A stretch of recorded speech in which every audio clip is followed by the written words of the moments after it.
This is CNN Breaking News. All right, we're going to get into the remarks from President Obama, but we do have breaking news on the political front to tell you about. Kate Baldwin is about to break that right now. Good morning. Good morning, Carol. So we've been told Senator Lindsey Graham, he is dropping his bid for the White House. He is ending and suspending his presidential campaign today.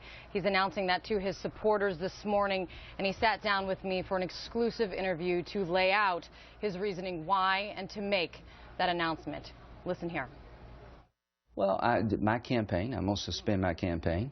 I'm not going to suspend my desire to help the country.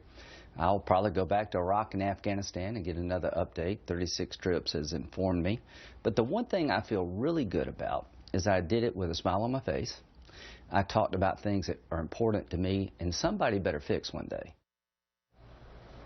A wide-ranging interview. We sat down for quite some time to discuss his reasoning why, Carol, and he gets into the reason why, some of what he blames for why he never could break through, and also on the crucial questions of what it looks like for him going forward, who he's going to endorse and why. But I really noticed throughout the interview is a very serious, very sober, very emotional Lindsey Graham, different from what you often see, the jovial, kind of quick-witted, one-liner. Yeah, exactly. Different Lindsey Graham you saw in this announcement. Well, it's interesting because he held a town hall meeting in New Hampshire, and he said a lot of interesting things, and I have his quotes.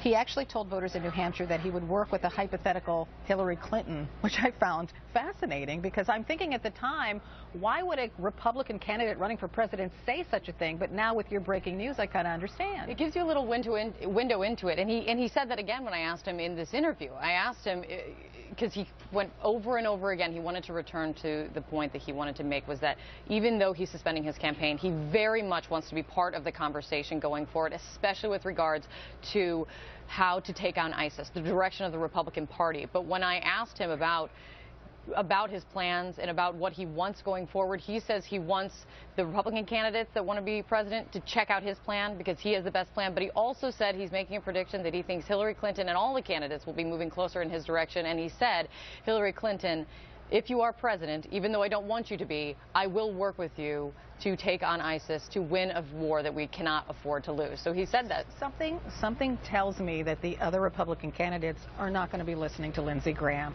Something else Lindsey Graham said in that town hall meeting in New Hampshire. He said Ted Cruz is appeasing evil, and he said Donald Trump makes no sense, and this as it applies to both men's support of Vladimir Putin. Now, this is one of the most fascinating parts of our conversation, especially with regard to Donald Trump.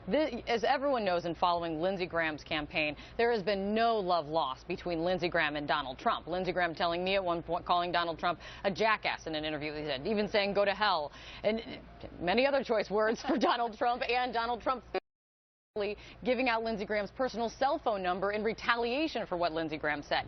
But in this conversation, a markedly different tone, a softer tone from Lindsey Graham towards Donald Trump. Even at one point he told me, "You're doing really well. I'm impressed with your campaign." This is not something you would have heard, I don't think, from Lindsey Graham towards Donald Trump at any point prior to this, though he had some very strong parting words for Donald Trump, kind of warning him that if you're the nominee and you have the opportunity to be, you have the Republican Party's future in your hands. If you become president, Lindsey Graham says, you will have the nation's future in your hands. And he said very clearly, this is not a game show. This is not a reality.